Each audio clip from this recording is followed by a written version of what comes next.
Carnage in Kryvyi Rih, eastern Ukraine. A major missile and drone strike by Russia, killing at least 2 people in this city. This hotel wiped out, in the words of a regional official. The strikes also hit the region of Zaporizhia in the south of the country, killing at least 3 others, including a child. This woman, who survived the attack on her neighbour's house, said she heard the drones at 2 a.m. I heard someone screaming, she said. I saw a woman literally on fire. Monday night's attack was the largest of its kind by Russia since the start of the war 2.5 years ago. Yet Ukraine said it had destroyed the vast majority of the missiles and drones launched by Moscow. President Volodymyr Zelensky on Tuesday said Kiev would retaliate in kind, adding that his country had developed a new type of ballistic missile. In terms of other developments, I wanted society to know our defence workers have worked 24/7 and helped conduct a positive test of the first Ukrainian ballistic missile. I congratulate them, but I can't share any more details. Russian military bloggers were reported to have said the attack was retaliation for Ukraine's offensive in the Russian Kursk region. This confounded expectations that Ukrainian troops would be quickly pushed out. Reports from Russian social media also suggested Moscow had successfully repelled an attempt to breach its borders near Belgorod.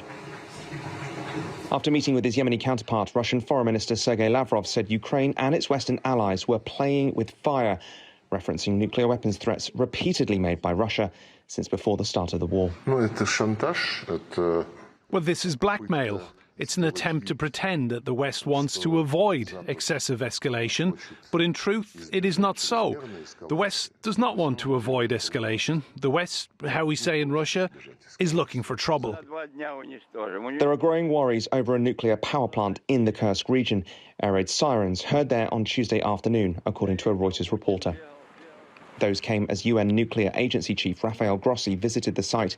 The IAEA has also previously expressed worries about a Ukrainian nuclear power plant in Zaporizhia.